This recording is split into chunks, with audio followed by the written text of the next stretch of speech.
Let me call the meeting to order. John, would you deliver the invocation, please? Dear Lord, please help us guys make the right decisions to help the city of Jasper grow and prosper. Please be with all the people out in Las Vegas with the loss of their loved ones, our wounded or hurt. Please help them recover quickly, and those that passed be with them. In your name we pray. Amen. Jim, lead the pledge. I pledge allegiance to the flag of the United States of America, and to the republic for which it stands, one nation, under God, indivisible, with liberty and justice for all.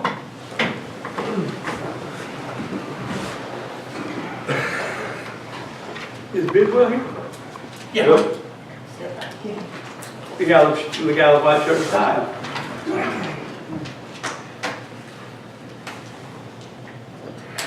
Council has a copy of the agenda. This has changed several times over the week, and I think as recently as a few minutes ago. Council will look over the item that I added that you might not have seen is item I, Planning Commission appointment. Mr. Ghorley gave me his resignation this morning due to being out of town as much as he is. He felt it would be best that we replace him. I have an appointment that I would like to bring to the council at that particular time. We'll entertain a motion to add that item and the rest that you might consider. Make a motion to accept the agenda as distributed. Motion to approve. Second. Motion second, discussion. Being all in favor, vote by show of hand. Thank you, Councilman. Okay. I've not heard from Tony. Ann is on vacation, I understand. The minutes of the September 13, 2017 regular meeting. Lisa. Wednesday, September 13, 2017. Mayor Weaver called a meeting to order promptly at 6 p.m. He requested Lonnie Waters give the invocation. Councilmember Sonny Proctor led the recital of the Pledge of Allegiance. Mayor Weaver asked that the agenda be reviewed and approved by council. Councilmember Tony Fountain made a motion to approve the agenda. Councilmember Jim Looney seconded the motion. Motion carried unanimously. Mayor Weaver stated to let it be noted that Councilmember John Faust was absent from the meeting due to working Hurricane Irma damage. City Clerk Lisa Hoyle read the minutes of the August 7, 2017 regular meeting. Councilmember Jim Looney made a motion to adopt the minutes as read. Councilmember Sneve seconded the motion. Motion carried unanimously. Item A under old business. Mayor, we recognize Councilmember Jim Looney regarding committee members selected for the Roper Perrow Property Committee. Councilmember Jim Looney stated that the committee consisted of the following members: Councilmember Jim Looney, Councilmember Sonny Proctor, House Representative Rick Jaspers, Amelia McIntyre, Jack Dunn, Marty Callahan, and Amy Lee. No action taken. Item B under old business. Mayor, we recognize Lonnie Waters to present quotes on the striping of City Park and ball field parking lots. Mr. Waters stated that he had still only received one quote, but was attempting to get 2 more quotes from other companies. He stated that he will have the quotes for next month's regular council meeting. No action taken. Item A under new business. Mayor, we recognize Planning and Zoning Director Sonny Underwood and Carlo DePizzo, owner of Wingsology. Mr. DePizzo was asking permission to close Seagull Street next to his business and permission to sell beer in this area for the Saturday and Sunday of Marble Festival weekend. He stated that he only wanted the license for Sunday if Main Street was closed. Mayor Weaver opened the floor for discussion. Councilmember Tony Fountain made a motion to approve the application for the special event license. Councilmember Snavy seconded the motion. Discussion followed. Motion carried unanimously. Item B under new business. Mayor Weaver recognized Fire Chief Steve Roper to present for council's approval a quote received for the fire department roof. Chief Roper stated that the company that council approved, Allen One Construction, decided not to do the work. He stated that Fountain Roofing, who had repaired the Burton Street barn, provided a second quote for $14,490, which was still under the $15,000 budget amount, but higher than the original quote from Allen One Construction of $12,319.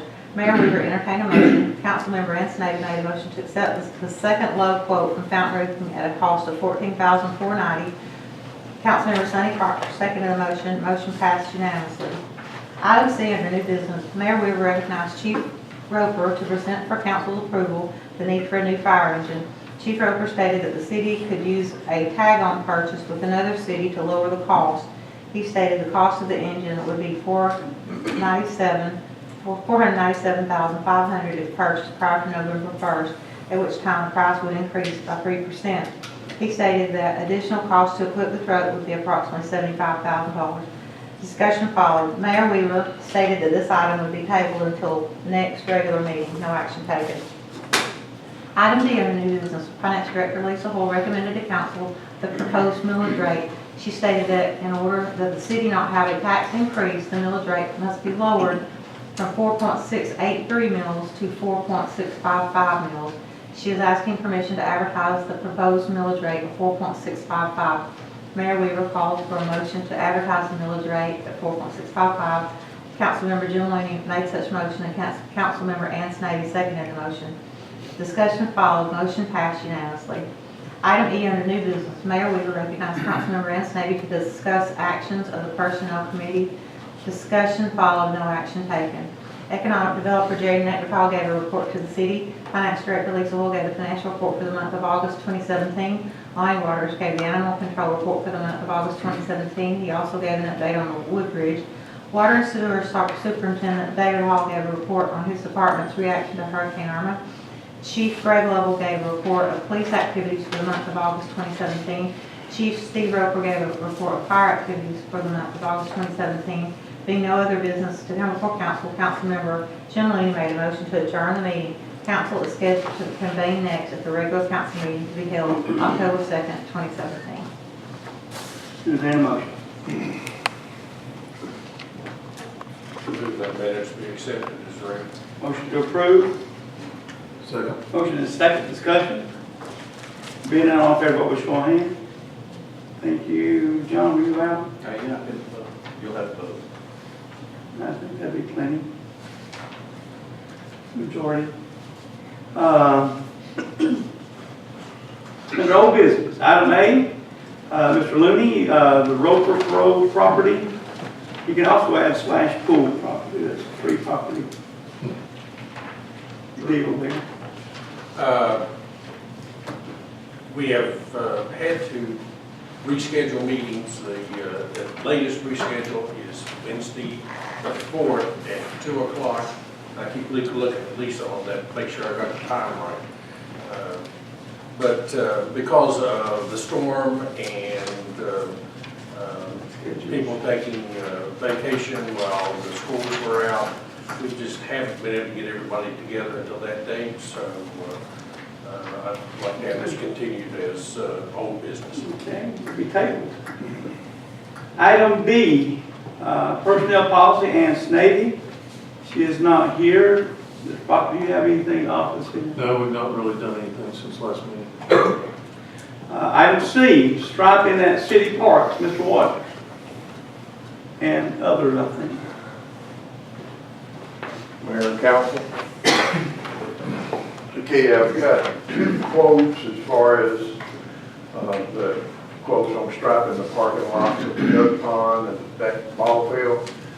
One quote is from Johnson Lights for $1,200, and the other one is from Brown's Asphalt and Maintenance at $1,250. So there's very little difference in the 2 quotes. Jim, you've done business with one of these? Yes, Johnson Lights. Johnson did the striking over to college. And they're actually the low bid. Yes. Would entertain a motion. Move we accept the low bid. Motion to approve the low bid. Second. Motion is second. Discussion. Being none, all in favor, vote by show of hands. Thank you, council. Thank you. Millage rate. Item D, Kimley-Horn. Study, Mr. Dunn. Item D. And Amy. Council, Mayor, thank you for letting us have a voice on Kimley-Horn. The Alliance Committee wanted the council to have a official copy of the Kimley-Horn Transportation Enhancement Study. You have that before you. We didn't feel like you've been given one, so we want to make that official. And like I said, you have one before you. The Alliance has completed several of these items, and Amy is going to talk about a few of those this afternoon, so I'm going to turn it over to her just for a few seconds. Mayor and Council, thank you so much. just to bring you back up to speed, we started this specific transportation study over a year ago. So it's been about a year and a half now. So we started the first kickoff meeting March 29th of 2016. And we've been working with their final recommendations under the Downtown Alliance since, I guess it was September of last year when they made their final presentation. We just wanted to bring council up to date. If you'll look in your packets, on page 54 is a list of short-term action plan items and long-term action plan items. We've been pretty much going directly down these action item lists. First one was gateway and signage program. We've learned this is quite an extensive thing to do. It's an ongoing process. We're in the middle of that. Main Street streetscape improvements, restripe Main Street, sidewalks, remove existing column trees, install tree wells, concrete pavers, restripe pedestrian crosswalks. As you know, the bigger trees that were dead did come down, and thanks to City Council and Jack, pretty much hands-on, literally out there digging in the dirt, planted new planters, and I think all the business owners they were very happy with this. We will continue moving down our list as time and budget allows. We just wanted to update council that we are proceeding and going forward as a Downtown Alliance, working well, may I add, with the City Council on getting some of the short-term action item plans marked off our list already in a short amount of time. So we appreciate City Council's support in this, Mayor Weaver's support, and thank you very much. To follow up with that, I thought I would make a couple comments. One thing that Amy said was that we were working on the gateway sign and some signage in town. The federal government, as you may be aware of, has put in some strict guidelines, and we were starting on this project now. We knew that, or found out that color changes brought into place. There has to be blue by the federal government now, and so we had to circle the wagons, and we're coming back with that. But just thought I'd let you know we're not sitting waiting on this to happen. We are looking forward to that. I want to thank this, John. I think the blue is for private roads. Yes, sir. Yes, sir. But we were doing something else, and so we had to kind of go back. John, that's what I was trying to refer to. I didn't want to change all the time. No. I want to thank the city for giving us, designating us our staff person and then staff to clean up the city. The Chamber of Commerce looks absolutely gorgeous. Behind the courthouse looks great. Y'all done a great job and the staff, and I started to give a name and a few people, and I said I'll leave somebody out, but it looks wonderful. We appreciate y'all's efforts in getting that going on. Let me see. To date, I just told the mayor a minute ago, to date, I want to thank also all those people that planted the plants. Spent about 3 hours with them one day when we first started this project. To date, there's not the first plant dead. So they did a great job. I told the mayor there's one tree that we need to plant in front of Century 21 right across from Ed Martin's. There's a tree there that was pretty extensive, pretty high, and it's got a big root bone. We got to dig that out and put a tree in there. That's the only thing we got to do. So we'll get that done. We need to do that this fall so it will start growing. One other thing I'd like to do is also, Johnny, is make sure we get a fertilization plan started so these plants are growing better. Y'all done an outstanding job with that, and I appreciate y'all's help on that. And again, this was a project that the city took under its wings, and I've sort of pushed this forward. But with y'all's recommendation, we've got this going forward, and everybody in town loves it. We got some other ideas that we're going to do in the future. But again, thank you for what you've done, and the city is looking brighter and fuller, and we appreciate what you've done. Thank you. Real quick, in your meetings, this group originated for redirecting traffic. What was the final outcome and opinions that you guys might have had? So, yeah, go ahead, John. The committee came, when was that, September 12th. And there was a big group here from a lot of business owners were here, this place was full. They had their input put into this, and there was a difference between one-way street for downtown and two-way street. It was overwhelmingly that people wanted a two-way street. Also, the mayor wanted to do some roundabouts in different areas. The Kimley-Horn did address that, not in great detail, but there is some work there. Now, having said that, we didn't get into that much because more or less this was about downtown area. And, but there is some work there, and we do have some pictures, and we'd like to, I'm glad you brought that up, Mayor, is that we'd like to do a work session with y'all at some point in time to bring some of those things up. Their official recommendation as the two-way or as opposed to one-way is listed on page 51 as well. It's all detailed out in that. If you guys want to read it on your own time. Some other things about that, Johnny, is that there was, one of the recommendations was by Kimley-Horn was the traffic when school's in the morning and in the afternoon. There was a couple of recommendations, and we'll bring that to the group's attention as well. That's sort of overlooked in the survey, but it is there. Okay? Any questions, council?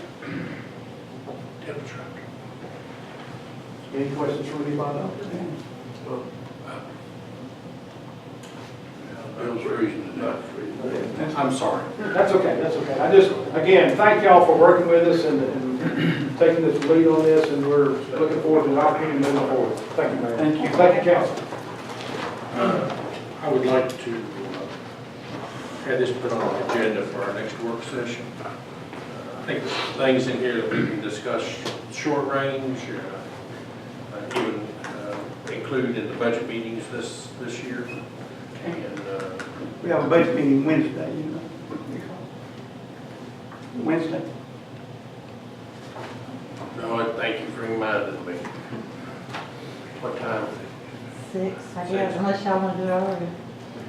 6 is fine, gives me a chance to get. John, Sir? you good with that? Fine. Item E, millage rate. Ms. Hoyle. Council, in your packet, I've included the PT 32, where we have calculated the millage rate rollback. In order not to have a tax increase, we will need to roll our millage rate back to 4.655 from 4.683. And this has been advertised for a month for the required time, 2 to 3 weeks in the paper.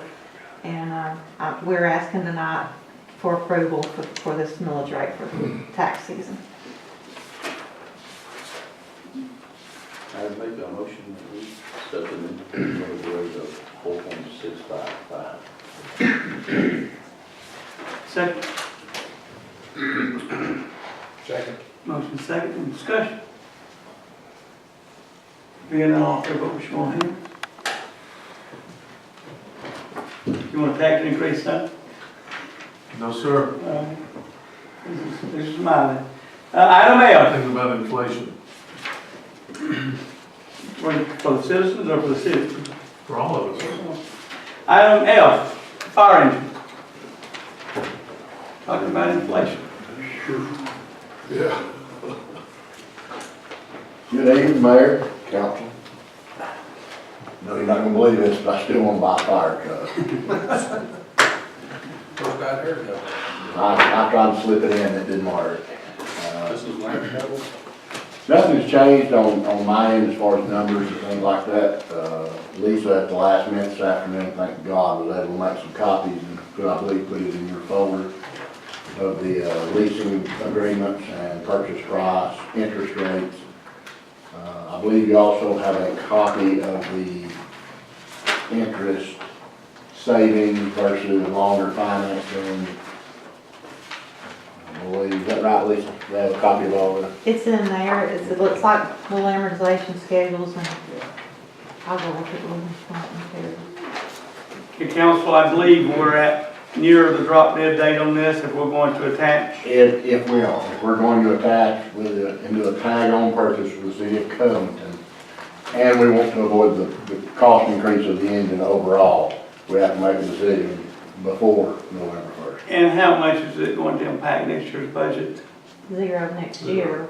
Okay, Because so, the first If we payment, go with option 3 on the financing, we won't make a payment on this engine. It will be delivered fall of this coming year in my budget. well, this is the second engine that Mr. Roper's taught me in mine, and he always says that it's not gonna get hit this year, but the next 10 years, it's gonna be hit. So it's coming sooner or later, I The promise you. first payment would be due fall of 2019. Okay, and in meetings and workshop the other night, we talked with Steve, and we talked about, we want something for this for our citizens rather than just fire protection. We're gonna look into ISO rating. We are.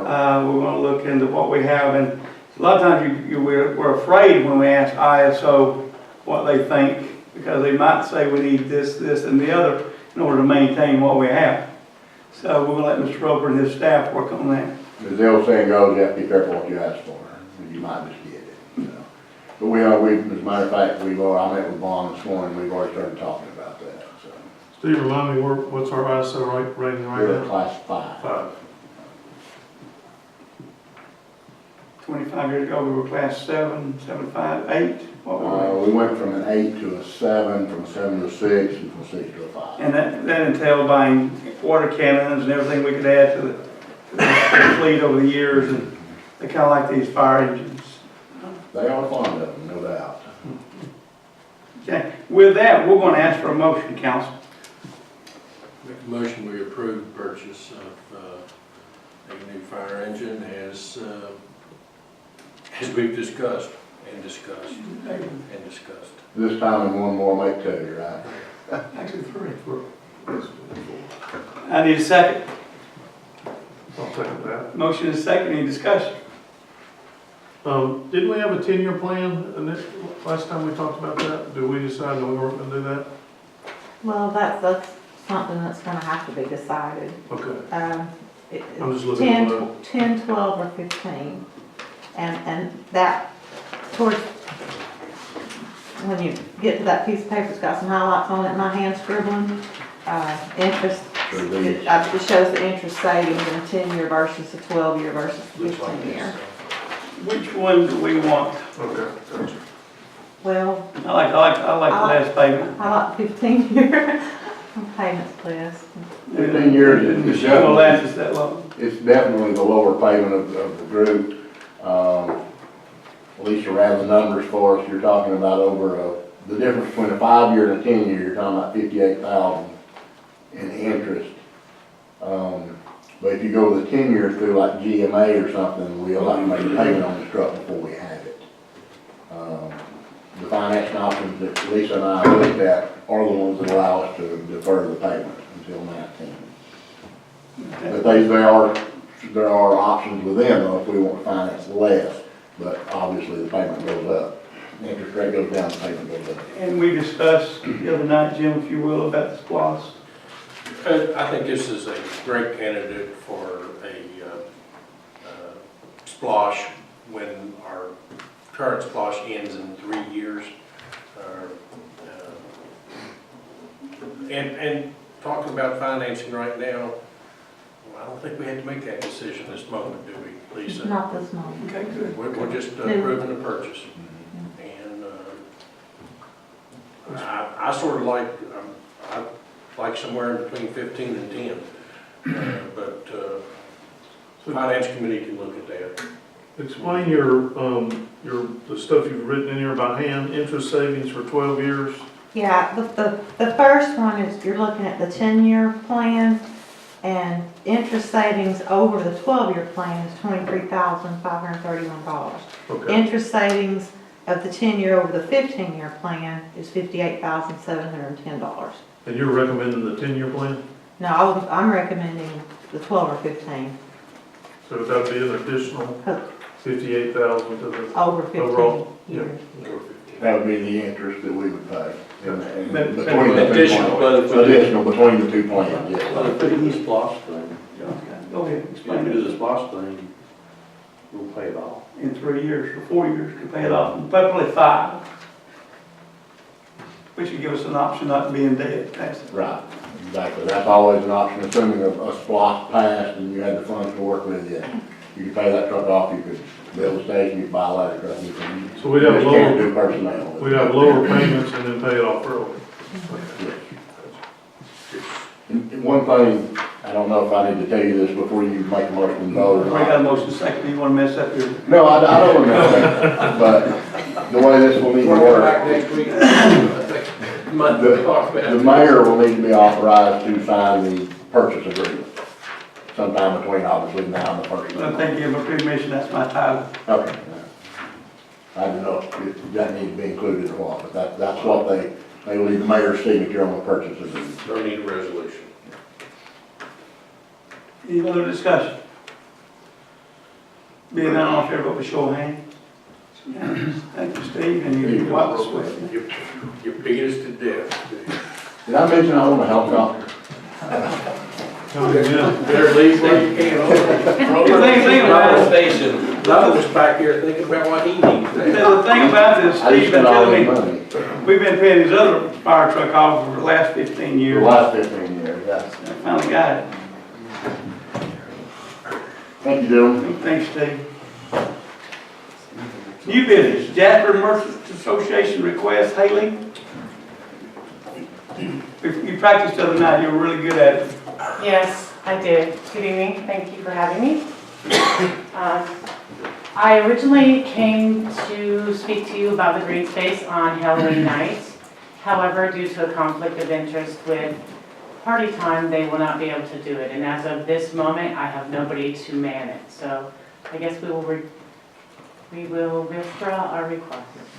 Why don't we leave it out there just in case you can find something? Well, I hate to do that in case somebody else would want to reserve it. I mean, we would love to be able to try to find somebody, but as of today, I don't have anybody. Well, you're the Merchant Association, who else would want it? Who knows? There's lots going on downtown that evening, so Okay, we it can might work, be. we can work with them. If you can find someone, I believe we get the council to give a permission to go ahead for that, since it sounds like such a good project. What was the Okay. project? I mean, Well, what we would plan, because we have that trick or treat on Main Street, to do a kids section in the green space. And Party Time was gonna bring some bouncies and things like that, but there's a conflict somewhere that she wasn't able to do it. So they asked us to do it ourselves, and we are, just right now, we aren't able to get enough volunteers. Oh, that's what you need was volunteers, not. Well, yeah, and yeah, just the volunteer time, and there's so much going on, we just didn't know that we were gonna be able to do that. it's actually on Halloween night. Say that It's again? actually on Halloween night. It is on that- Halloween night, yes. What day of the month, I mean, what day of the week is that? Tuesday. Tuesday. Thank you, Chief. Got that memorized? Yes, sir. I believe if the council were to let me act administratively, which normally we could, I just wanted you to come and tell the council and the public what was going on. Right. If council, we can play that by ear with them. If it works out, you can do it. I believe the mayor can give permission Okay. for this. I will let you And know as soon as I put you know through this just for the people to know what you were doing. Well, But I said I was I feel like gonna be it's here, very- so I keep my word, and I wanted to I make sure felt that it I was very was. important, and I thank you for coming to see us. Well, I appreciate you having me. Good to see you here. Thank you. Have a good evening. Okay, the next item is item B, JYSA donation, myself and Daryl Broom. Daryl, and city council, if we could, we don't have a big check, we just got the little check. If we could, council, come around and we can take pictures and make this, council, this is, and yes, this is the amount of money that we have to donate for this year's Jasper JYSA golf tournament. And Daryl, thank you for being here. Thank you. That's like his trust name, did you hear that? That's $6,000, I believe. Good job. 6,000? I'm gonna guarantee it's 6,000. Thank you.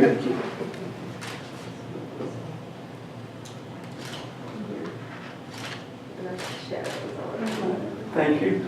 And I'm gonna tell you, we reserved a little bit for the nets, if you think you want to do it at the ball field. Okay, thank you. Thank you, appreciate it. Unless y'all want the money, and I give it to you. That sounds good. Thank you.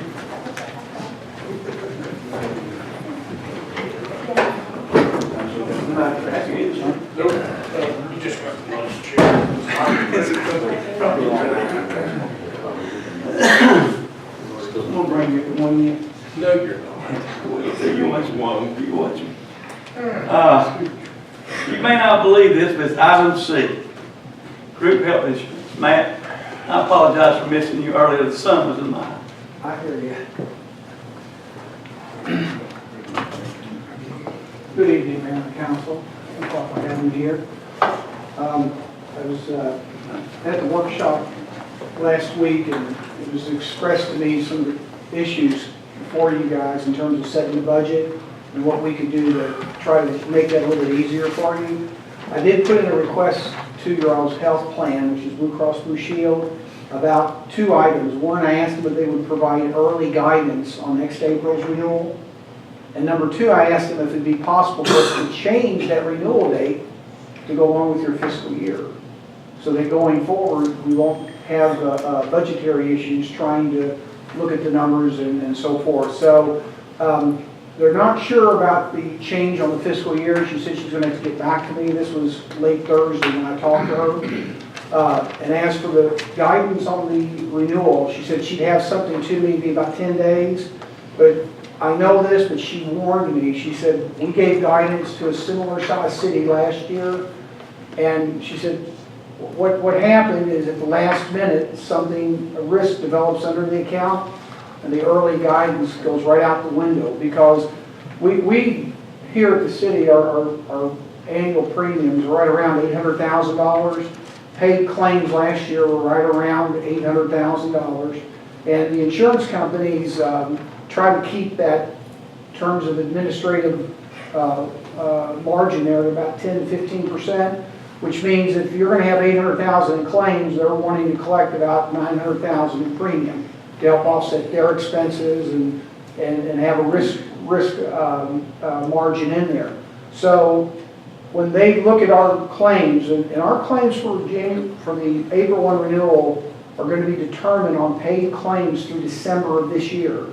So they'll be able to look at those claims that are through the month of September and say, hey, based on what we're seeing, this is what we feel we're going to give you all in the spring.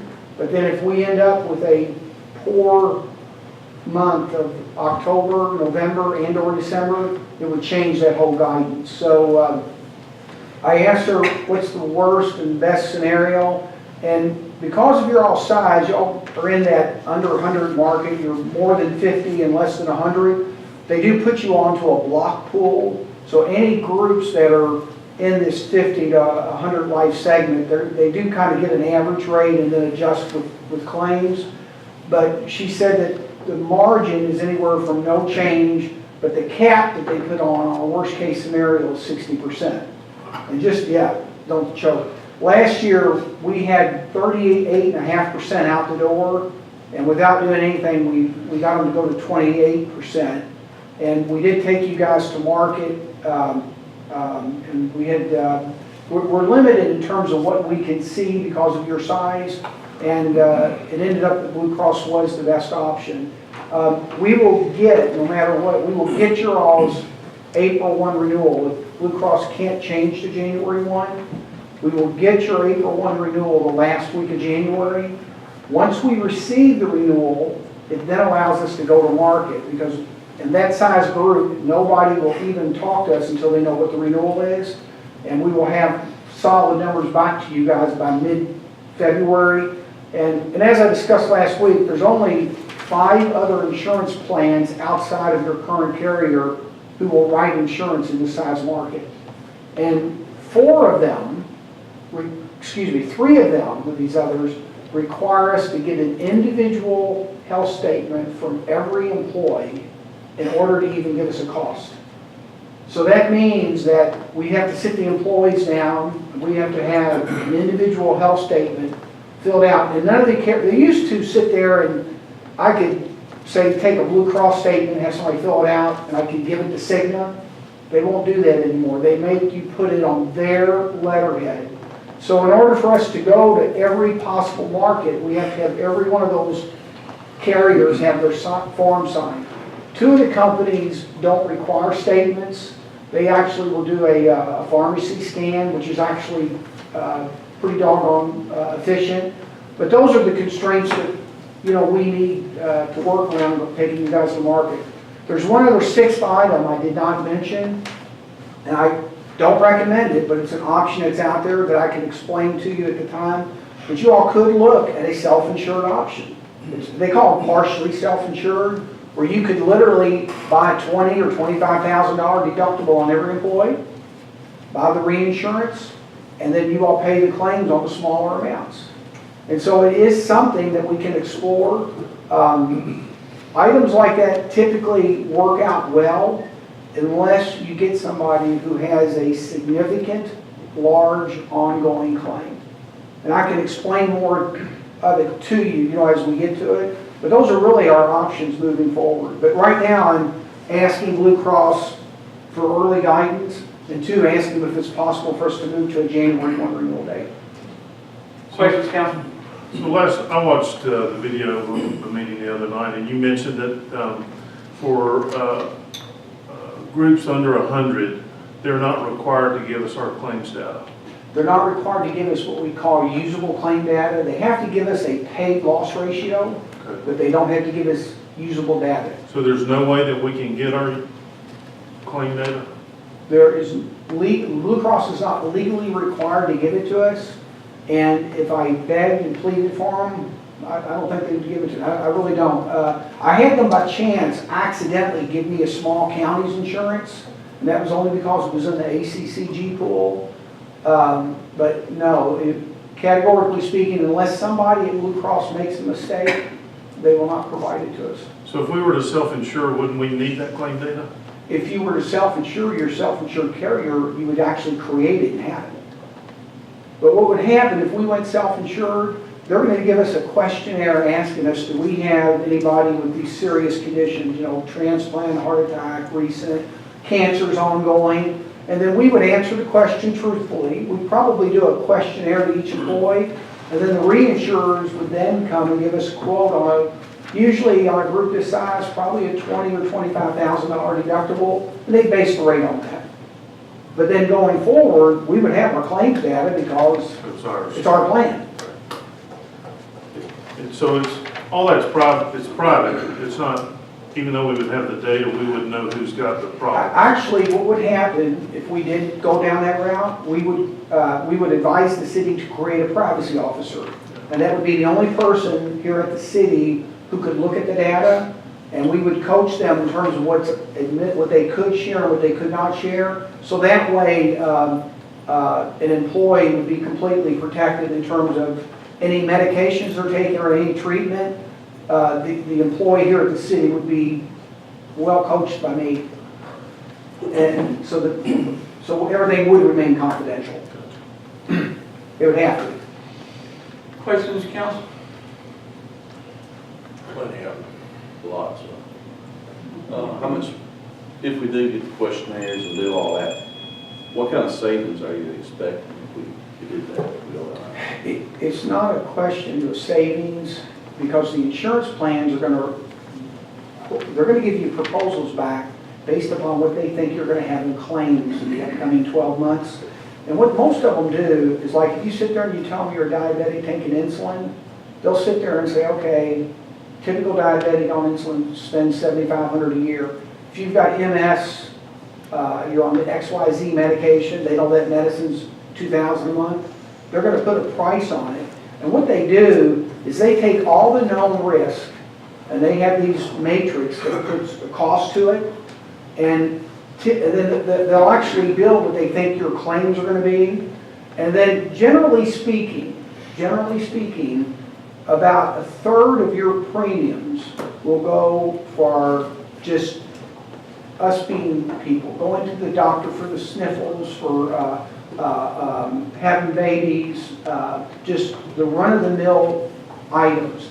The things that really influence your price on these plans are your chronic, big-ticket items, and more importantly now, it's the pharmacy. They will look real keenly at those prescription drugs. There's a lot of drugs out there that cost thousands of dollars a month, and they literally, what they do is they build what they think the cost is going to be, The risk margin they usually charge into it is about a 15% risk. They usually put about 10 for admin. And then that's how they actually will create the rate. And then they will create that rate and come back to us and say, well, this is what we're going to charge you. And it may be less, it may be more, but in terms of it's good or bad, they're going to build it out based upon what they feel it's going to charge in claims. I can't tell you it's going to be less. They do it based on their charges or actual cost, being healthcare, you know, in healthcare, It's going to be on what based on their cost. it's going to be based on what they're actually making the hospital pay. So if the hospital, y'all see they charge $100,000, but they settle for $200, right? Yeah. It's going to be based on what they actually have to pay. And in your all's market, the Piedmont facility is really dominating where a lot of people are going. It's not giving up commercial, but it's a good facility, good care. We used to see folks in this area really utilize the WellStar system more, but we see more and more of our traffic going into Piedmont, and our best discounts that we see in that provider level is Cigna and Blue Cross. And those, when we go in there, you know, I mentioned we had about 800,000 in claims. What we really look at is if you're taking a network that's not well discounted in that Piedmont system, that 800,000 in claims could have been 900. So part of the equation is making sure that whatever carrier goes in there, we've got to be as comfortable that they've got good discounts with that vendor, which is Piedmont. That's our second largest employer too, by the way. $800,000 cost last year. Yes. And we essentially, we paid that and benefited from practically every dollar of that. We can expect a pretty large increase because there's nothing left for Blue Cross Blue Shield, correct? Yes, but you've got to remember. I'm getting to the 60%. Yeah. Well, what you find out is that your claims aren't always like, you know, it's not steady. You guys are more like this. I mean, I glanced at y'all's premiums just to kind of get my feel for what y'all were paying. Your benefits are good. The premiums are a little on the minor high side. They're a little on the high side, but not terrible. But you all could have been, the city of Jefferson is the same size as you guys. They're over there in Jackson County. They had similar almost identical plan designs that you all do, had almost identical rates, and they got a 15% reduction in their cost this year. And it was simply because of the paid claims under the contract. And so don't think that you all are stuck at this level, because they are going to fluctuate based on what you're doing. I looked at the city of Dahlonega last week. Similar plan design, it's about 50 people right up the road. Their rates for single coverage were over $1,000. And it's because the claims for the previous year, and there was Blue Cross. So it literally, it really ties back to the individuals in our case. I understand that, but I also understand if they did come in, you had mentioned at the very high side, 60%. That's a pooling level that Blue Cross will not move a group more than that. Thank you, because that would be $480,000. Oh, it would be catastrophic. Yeah. But let's hope we're not there. You have to sell a fire truck. Yeah. I've got one. What really is terrible in this top size market, there's a couple of conditions out there. When you got somebody who goes under kidney dialysis, and it can happen to any of us, any of our spouses or any of the employees, a claim like that will typically cost in that $15,000 to $20,000 a month. And do the math on that real quick here, $200,000. And then when they have the transplant, it's a $300,000 claim. So, and then when you get an insurance company and you do the math, they're sitting there going, okay, $500,000, you're giving me $800, and I know I got, but there is a couple of things that happen. Blue Cross and Blue Shield, they do 80% of the governments in North Georgia. They know the governments talk to each other. and they have a very invested logic behind when there's a bad situation going on within a county, they're willing to bite the bullet on it because they know it's passing. And that's why we have a lot of our government groups that have been with Blue Cross a long time, because there'll be some years that you're gonna run really well, and you're still gonna complain about the premiums, and we're gonna push them back. But when, they don't like coming in there like saying, hey, I gotta give you guys a half, they're not gonna do that. They're not gonna do it because they know it's a small world. And they have again, 80% of the governments are with Blue Cross, and they're very sensitive to the government. That's why when y'all got that 38% increase last year, there was no basis for them to reduce that renewal, other than the fact, you know, they did not want that any more negative publicity than they want to in this business sector.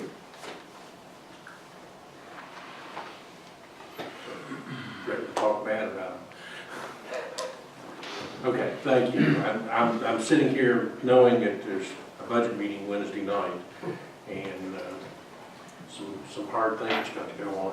And that was under the threat of an Obamacare appeal, which has now been effectively removed, so we'll see how they behave themselves. We just are getting the 2018 renewals, and it's a 4.5% tax that's going back into the plans next year. So see, you avoided it in 2017, the Affordable Care Act, the taxes were suspended for fully insured groups, and they come back next year. I just delivered a renewal to one of the cities, they got Medicare plans, $300 a month premiums, and $50 of that $300 is a tax for the Affordable Care Act. It's a huge tax, and unless Congress suspends the tax again in 18, you're going to have 4.5% of your renewal tied to it. Pickens County, their January 1, they got a 9% increase, and 4.5% of that was taxes.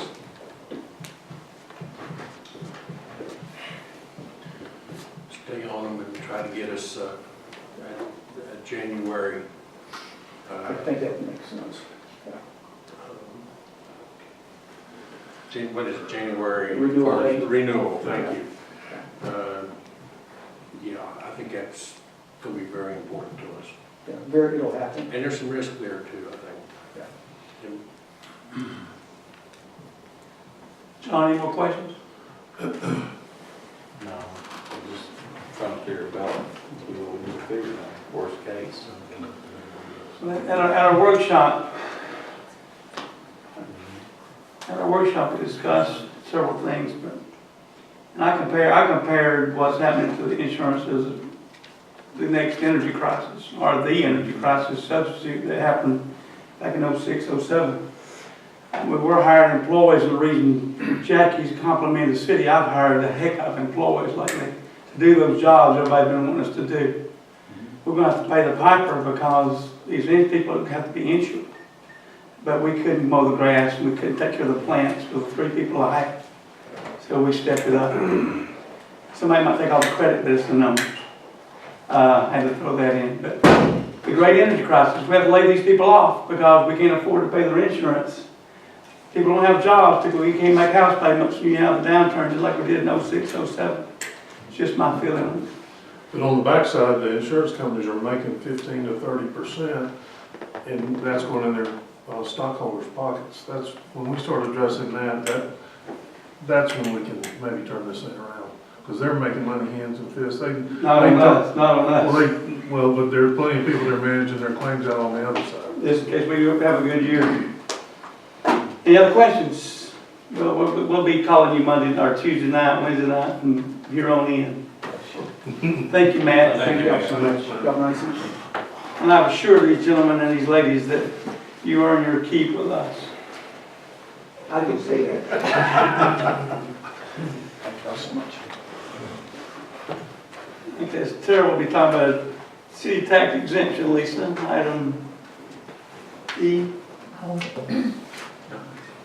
No, I'm sorry, my little check mark went too low. Let's make this item D. planning commission update. Tim Ghorley's not here. Mr. Underwood? I can't have a night without making my check mark too low. There you go.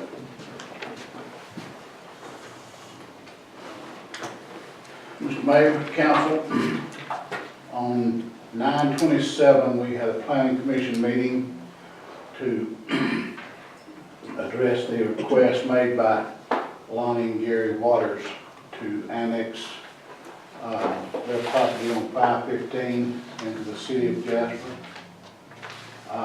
All members were present. The request passed by a vote of 2-1. I recommend that to the council. But since then, that meeting, I've been asked to withdraw the request from Mr. Lonnie Waters. And so that's what I have to bring to you tonight to consider. We just haven't had Mr. Waters here.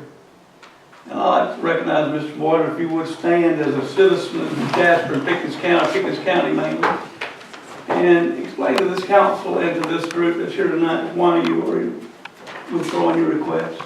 Okay, in the last, If you don't mind. in the last few hours, without going into a lot of details, in the last few hours I have found some information on different things concerning the property, and also personal issues.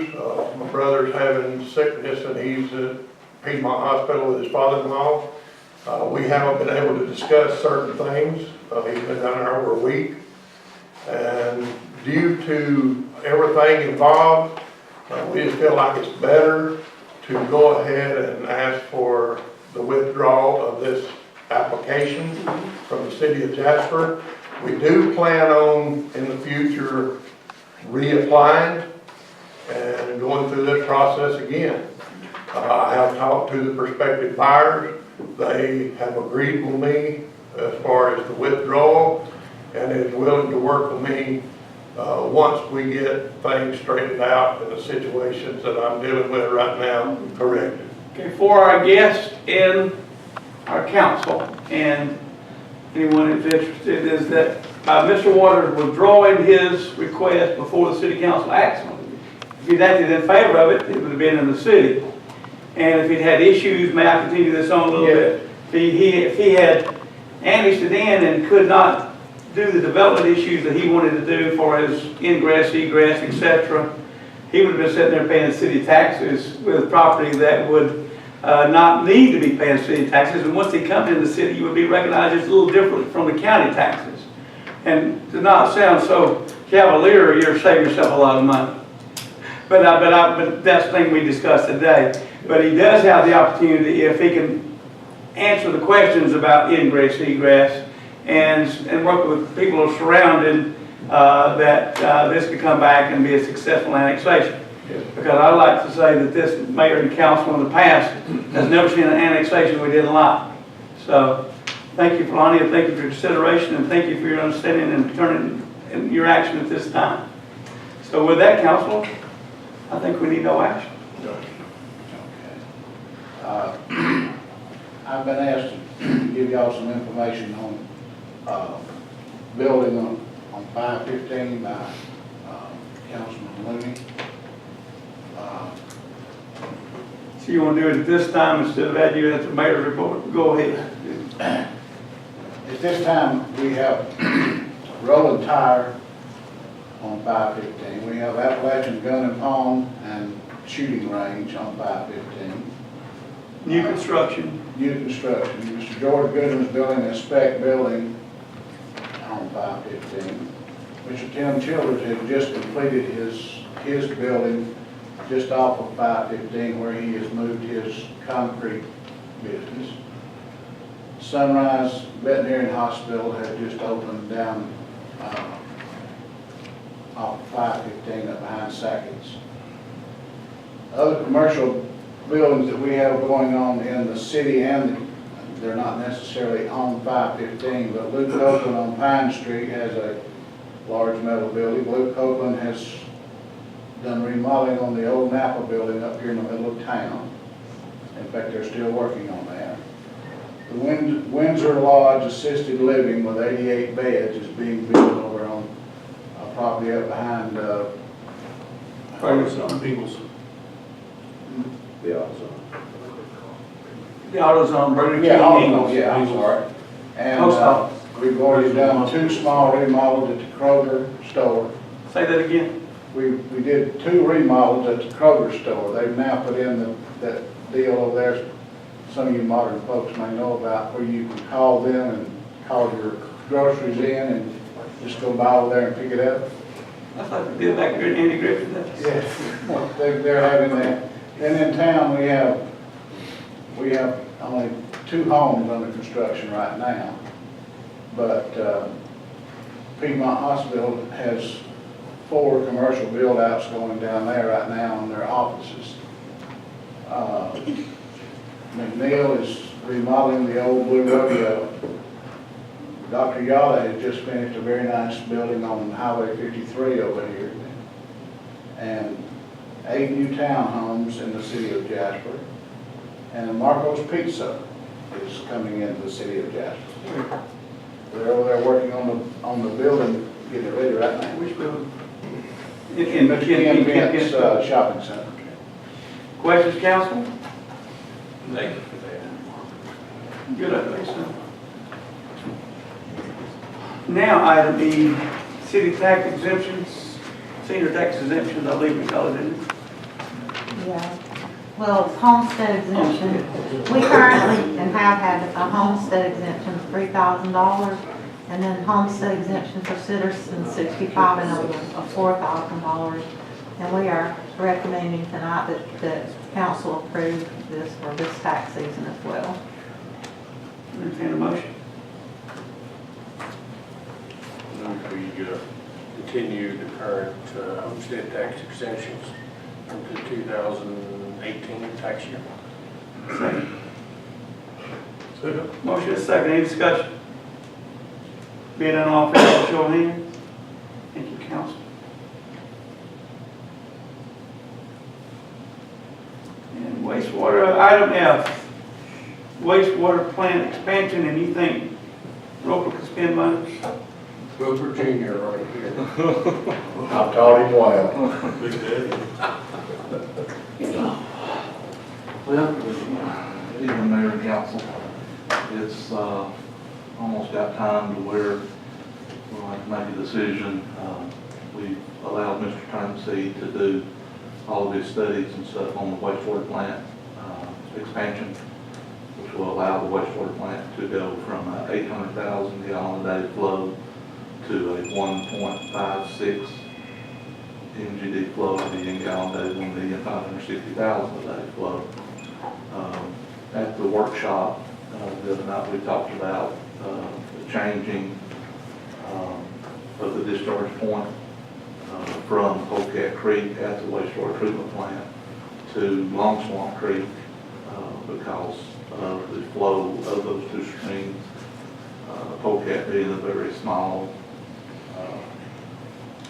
branch, I guess you would call it, versus Long Swamp Creek being much larger. And our limitations will be a whole lot better. For instance, like the biological chemical demand on the water, we're allowed to be a 20 at Long Swamp Creek, where at Polecat Branch, we would have to be below 5, which is 4 times, we have 4 times the limit that we can have in the Long Swamp, which is, we'll do the best we can do with it, but trying to stay under that 5 is going to be very difficult. And it's going to probably require a whole lot more treatment, which is going to be a whole lot more expense on the city. So by moving over to Long Swamp Creek also, we're able to use, hopefully, we'll be able to use that water also to use for augmentation of the stream, to where we'll be able to increase our water treatment plant permit even more because of the wastewater that we're using. We will augment the stream back with it. So we'll be able to increase our water plant permit also. One thing I think you failed to mention is refrigeration. Could you address Yeah, that? and also with the Polecat Creek, we're probably looking at refrigeration in the summer, cooling the water, and actually heating the water in the winter because it is a secondary trout stream. Which I've never seen a trout in it, but it is a secondary trout stream, so we'll have to either heat or cool that water as we discharge it. And if we were able to pump that to our intake at the Long Swamp or Cove, Just below we would not have to refrigerate because it would not be the quantity that we need to raise or lower the. Yes. And what people are thinking, pumping the wastewater to our intake at our water pump station is not something that we like to think about, looking at Amy's look on her face. But what we would do is move our intake a little further up the stream. And because it would be such a discharge of this. And we like solution through dilution, so what we would do is pump it there. We'd count the volume, so we'd get a water treatment plant expansion permit expansion. And we'll send the water on down to Cherokee County with plenty of solution through dilution. Well, yes, I mean, there are multiple discharges.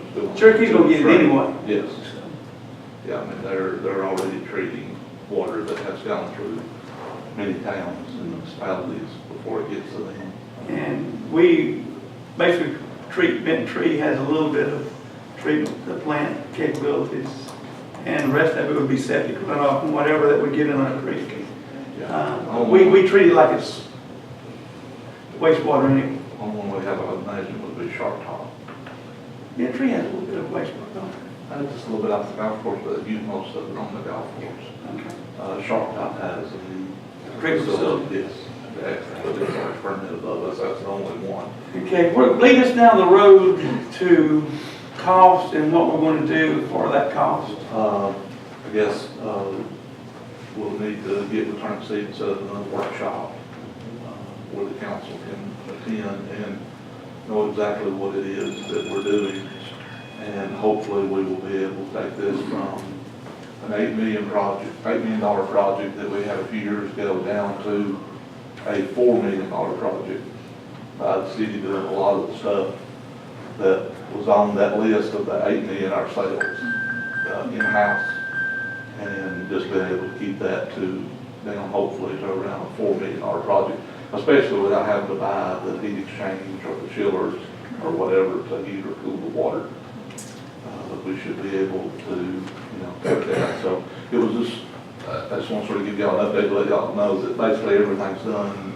For our guests and council that might not recall, what is our permit now and what are we doing per day and how much time do we have left before we have to say no? I mean, we're real close. We're at 600,000 a day and 800,000 is our permit. So we got 200 more thousand to play with. Yes. And that could be senior citizen building, in addition to the hospital, apartment complex, another subdivision on sewer. So what we got now, all the sanitary sewer we have in the city of Jasper is 600,000, which is quite a bit. But we will double that, and those people who want to double the size of the city of Jasper can't do it without that permit. So all the other things we talked about, and progressive, non-progressive, it's all about sewer and water. Pickens County has not received an increase in wastewater permit since 1986. When they built the plant. And we got everything in place. We've done all the what do you call the upgrades? Well, but we had to do the the anti-degradation and everything has been done up until this point. We did the watershed assessment, what I was trying to say. And it took us 5 years to do that. Yes. And we're ready to, either move forward, with the engineering and do the design development, or just say no. It would be when Lonnie finally wants to annex his property in, we have to say, don't have the permit. That's when growth stops, for those who want to understand it. Yeah, because it's also the county that will stop also, because all the county waste comes to the city too. Yeah, because there's septic tank systems. All the septic around. tanks come to our facility. We treat all of the waste in Pickens County.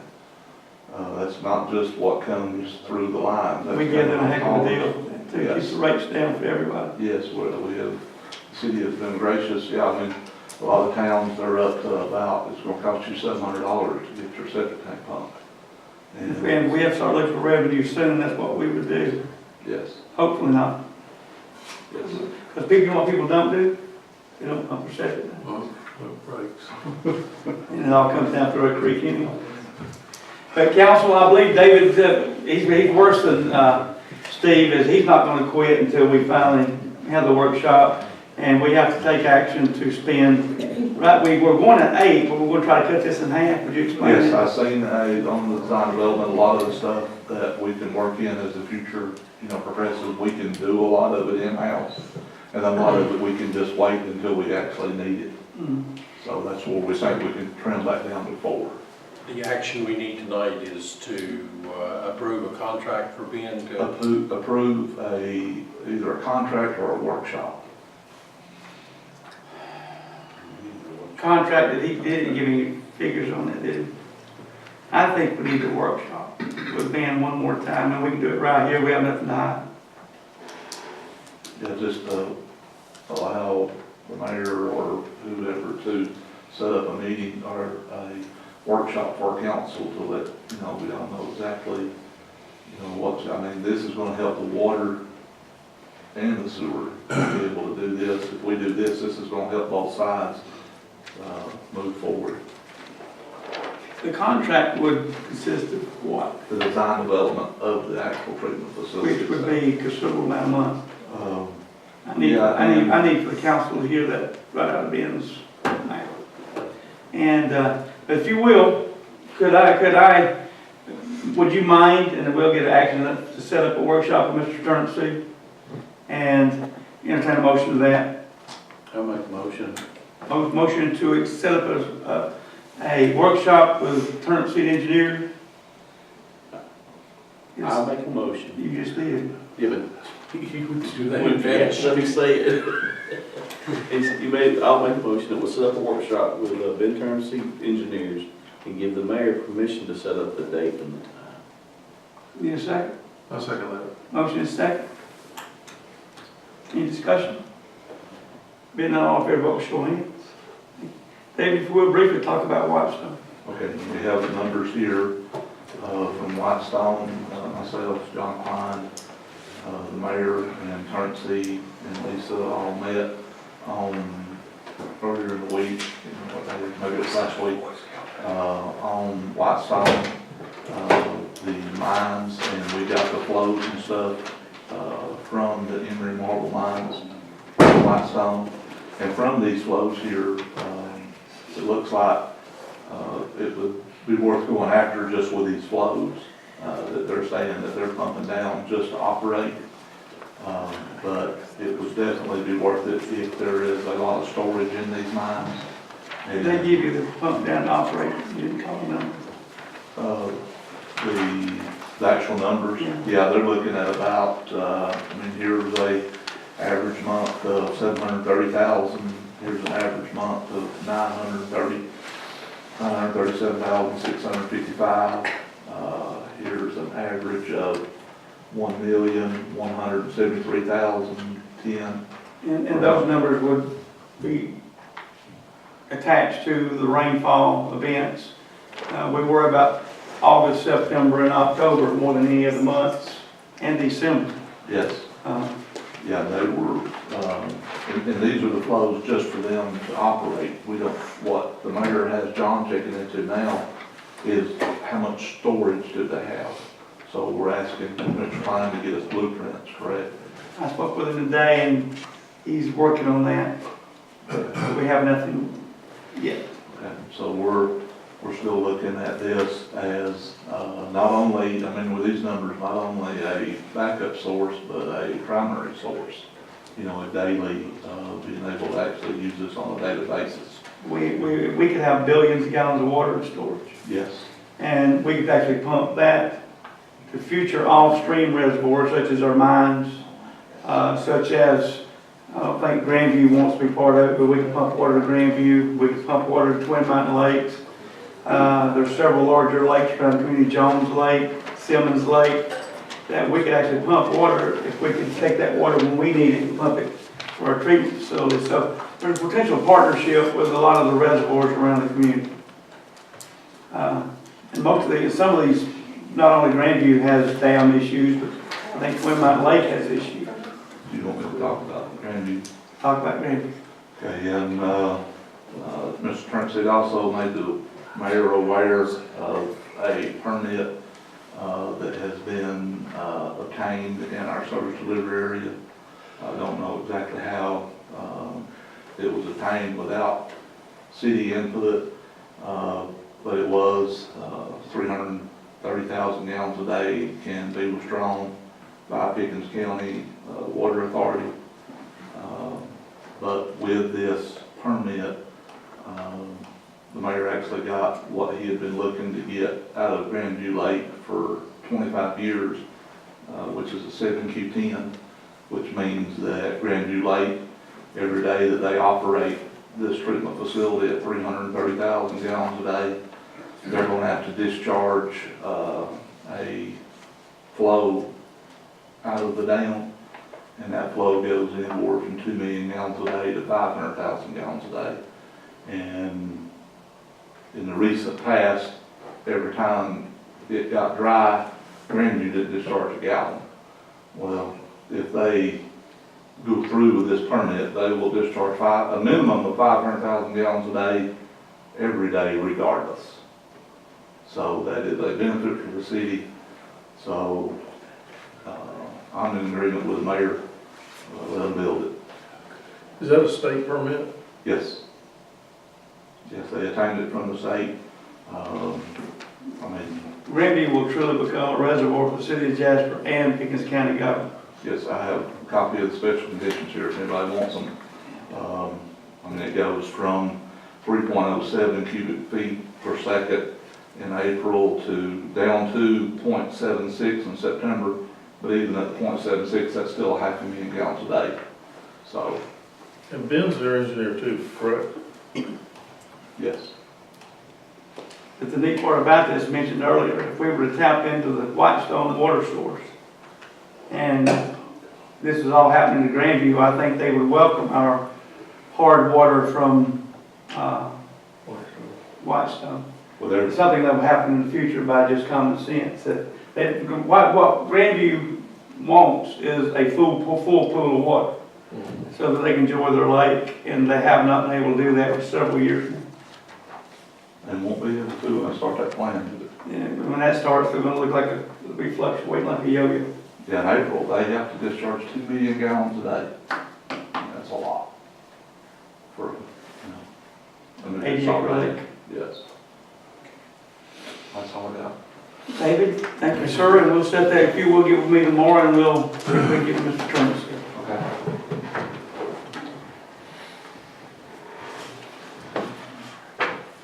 Item G, Mr. Waters, you're back on stage. Paving project bids. Okay, Mayor and Council, as we let out a bid contract for 21 streets to be resurfaced. These streets will be from Indian Forest back to Crystal Creek and in that area. Rachel, there's several streets back in there that will be completely redone. There will be milling on all the streets with curb, profile milling, not the whole road. We had 4 bid packages come in today. We had a bid on You didn't mention the horse rink. Appalachian Road over where the old horse rink behind the Methodist Church, that will be completed. The owners of that building paid part of it, but we will be picking up and finishing that. And that will allow some transportation changes possibly in that area if we choose. Right. But the bids that came in today was Bartow Paving at $369,908.38. Codex Trucking Incorporated, $586,363.83. Johnson Paving, $350,349. Northwest Georgia Paving, $357,396. $357,396.25. So the apparent low bid is Johnson Paving at $350,349. Entertain a motion. I'd like to make a motion at this time that we use Johnson Paving for $350,349. Give me a second. Second. Motion is second. Discussion. Being none, all in favor, vote by show of hands. Thank you. Thank you, Lonnie. Thanks. Okay, item H, which was mentioned just a little earlier tonight. I don't know how they found out it was on the agenda. Street sign issues that we'll have to address before next fall. The county is also working on new street signs. The government, federal government has made a ruling that we have to increase the size of our signs. If it's under 25 mile an hour, they will stay the size that they are now. But like on 515, the sign will actually have to be 12 inches tall with 9-inch letters. It has to be within a reflected material. We cannot use the material that we've been using. All street signs, all signage will be changed, stop signs, road crossing signs, everything. The county has purchased a machine. We have discussed with them, the mayor and myself, and we are going to talk to the company where they got theirs, get some prices, look at possibilities of which is the best route to go. As long as we're working on this and put forth an effort and making some improvements and getting the signs changed by December of next year, then they will possibly be a little lenient with us and give everybody more time. But if we do not do this, then any federal money that comes through, GEMA, FEMA, or anything like that, they can actually withhold it because we haven't followed their regulations. And this is a heck of a mandate nationwide. It's evidently for the Disabilities Act, that's old people who can't see signs at night. I've been hoping that some president will step up and say this is insane, we can't spend this kind of money. Yes, sir. That's fine. Can we incorporate getting the 911 addresses put on these signs? Where the sign is, where it is, and that, so that emergency personnel can identify where they're at. That's a big benefit. We are in the process, and I'm going to go meet with Nathan and get some information on what. We're gathering information right now. So, we can check and see if we can get that included in this yet.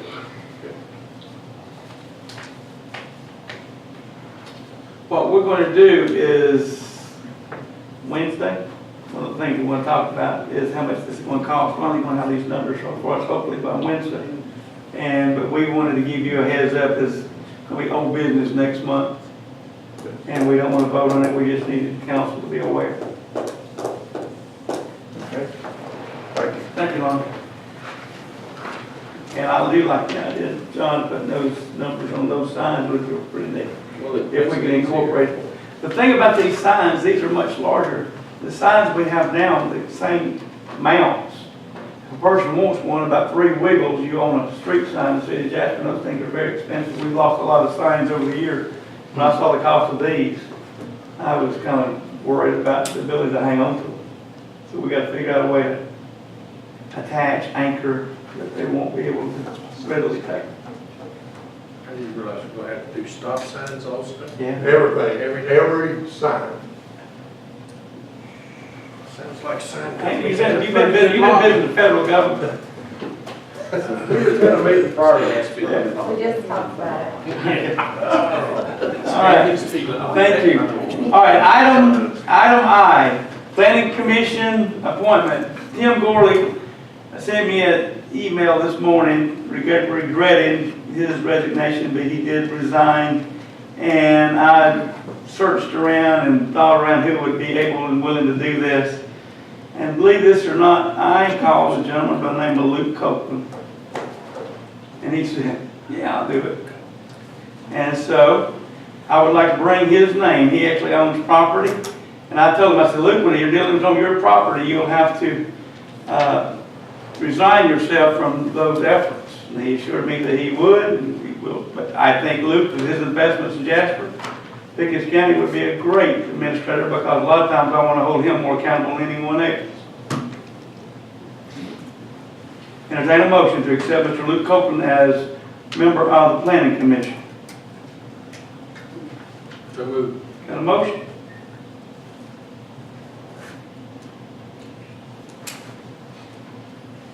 I'll second it. Got a motion and a second. Any discussion? Being none, all in favor, vote with show of hands. Thank you, council. I'm sure Luke will do a good job. I hope they appoint him chairman so he can come in and do these reports. But we have, I think we have a planning commission that will be very concerned about the future of Jasper, Georgia, and its aesthetics and things that we want to address. Under Mayor's report, economic development, Gerry Nechvatal. I appreciate our guests for staying with us this evening for this lengthy council meeting. Yes, it has. I will try to be very concise and just very briefly. Of course, this time of year turns into festival time and tourism time, things like that. And we've been very active making sure that we have a very good marble festival this year. As Jack mentioned earlier, the city forces are just doing a wonderful job of preparing, I think, the community and the park so that our visitors have a wonderful first impression, and we're very appreciative for their efforts. There's not much I can do for them. We did invite them in to have lunch with us the other day, just as a very small token of our appreciation. They were out there working very hard, and I have to say, I thought they'd hang out with us for about 30 minutes, and they came in, choked down some pizza, and they were right back at it. So those are a very hard-working group of men, and again, very appreciative of their efforts. And I think the impression the community will make on our visitors will reflect very well on their efforts. On the industrial side, we have one new opportunity. It is potentially a very large expansion of a local company that started here a couple of years back. It's in the very early stages, working closely with them on a couple of issues. But that is very exciting. Of course, when they're in the early stages like this, you're not sure how they will play out, but I'll be working very closely with them. We have two commercial opportunities. One of which is, I'll go ahead and say, it's another microbrewery opportunity. We'll be meeting with them next week. I think it will be a great asset to our downtown if they're able to move forward. Again, the more that we can bring visitors into our community, the more they support our retail and commercial establishments. On the entertainment side, as I mentioned last month, the independent film that's been, they've looked here for a couple of years now, finally got their funding in place. They're really starting to narrow down their time frame. Looks like they want to try to start shooting in the community after the first of the year. And although the independent films do not get the recognition of the big buck ones, for us, it really works out better because they'll be staying here, living here, buying things here, and supporting our local businesses. So unless there's any questions, that's what I have for the council this evening. Questions, council? Thank you, Jerry. Okay, thank you.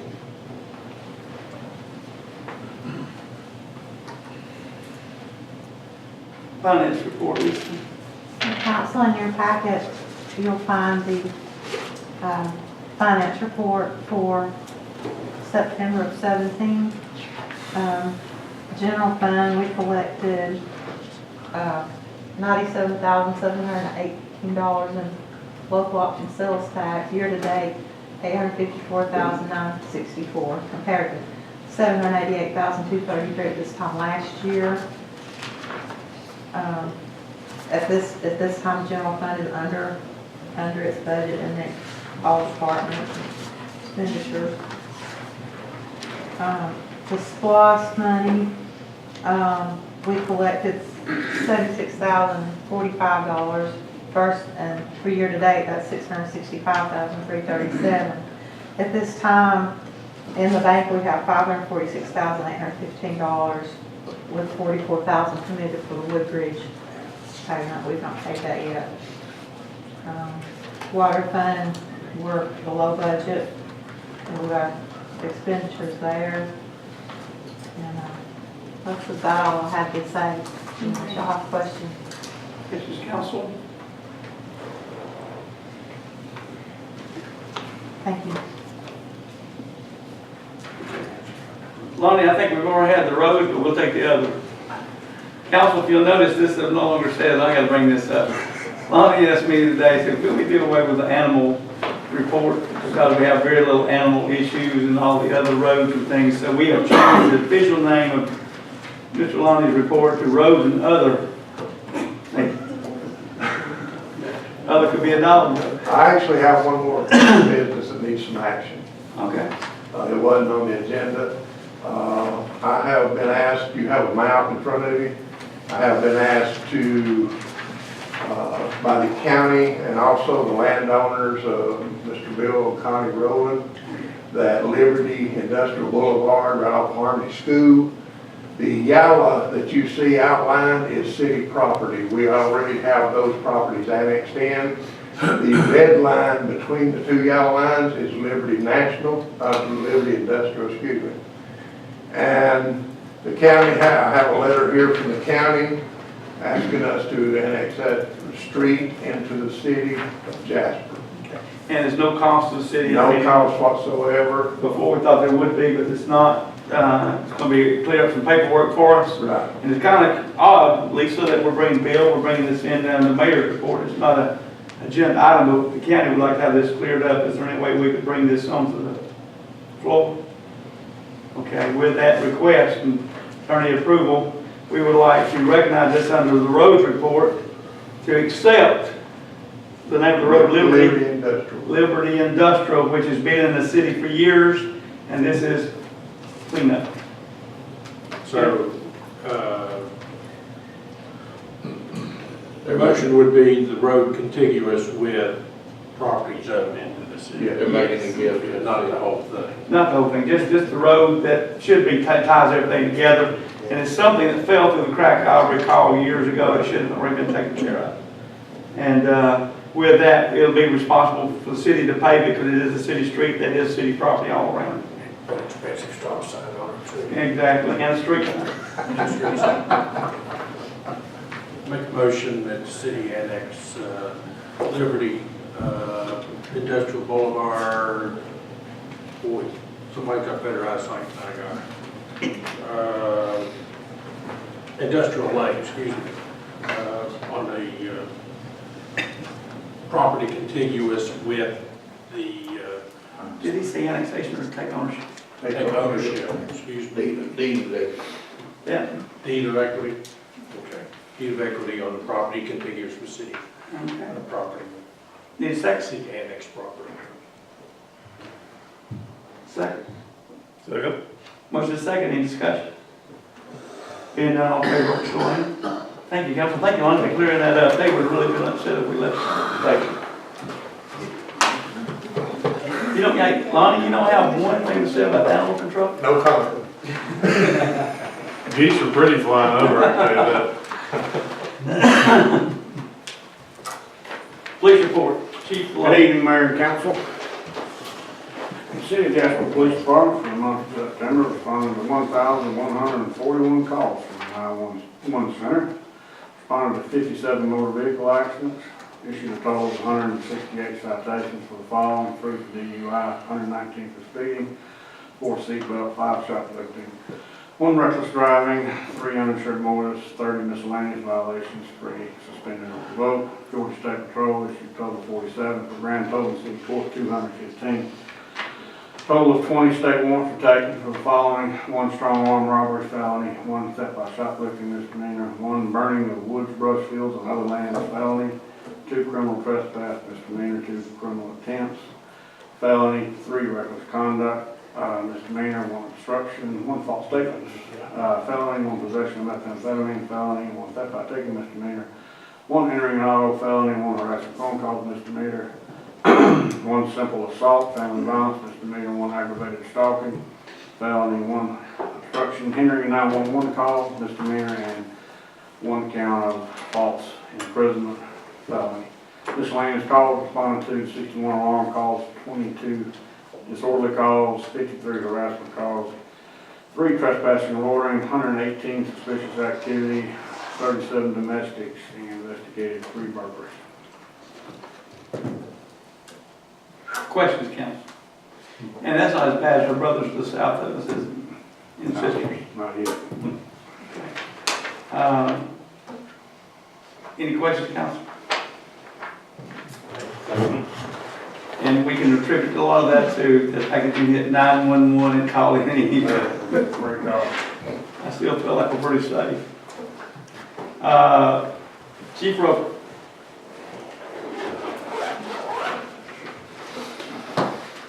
Good evening again. I'm smart enough to know they're tired of talking. Brokers meeting. I'm smart enough to know they're tired of talking to me now. We're going through tradition now. Tell you about a minute, tell me about a word. Always. For the month of September, the city's fire department responded to 109 emergencies, those were no structure fires inside the city, 3 outside the city, no vehicle fires in or out, no grass fires in, 1 outside the city, 10 motor vehicle accidents with injuries inside, 1 outside, 35 emergency medical responses inside, 28 outside, 20 other calls in, 11 out. Pretty much all of those were related to the storm damage and what have you. As of the end of the month, it was 1,107 calls. Fire inspection looked at 3 sets of plans for construction or renovation and conducted 14 inspections. Questions, council? We can burn now, right? Yes. Well, what do we need to do if we want to burn? You live inside the city limits, you need to come to the fire station, fill out a permit for this burning season. And it'll stay on record, and when you need to burn, you call us, we change the date on our end, and you keep burning. If you live outside the city, you have to call Georgia Water unless you get a permit. You do it online. Yes, you actually can. And you can't burn tires. And you can't burn tires, that sort of thing. Unless they're on your vehicle. Yeah. Well, now that could be determined later. Thanks, Chief. Any questions? That's when it's Greg's problem. JYSA, quick report, John. Football's going strong, and as you know, baseball's going strong, so got a lot of stuff going on. Think we cleaned the fields for you, they started using them yet? They use them every night, so, you know. But not, that's for football. For football, not had a chance to talk to Jason, Okay. so. No other business come for this council, we're entertaining a motion. Oh, I got 2 people running for office. I got office here, I got Miss Sneve out. I didn't want to leave you gentlemen, I appreciate you guys coming out and showing your interest in the city of Jasper. That was not a campaign promise or anything, just recognition. Thank you, council, we're entertaining a motion to adjourn. Sonny, I'll let you adjourn. So moved.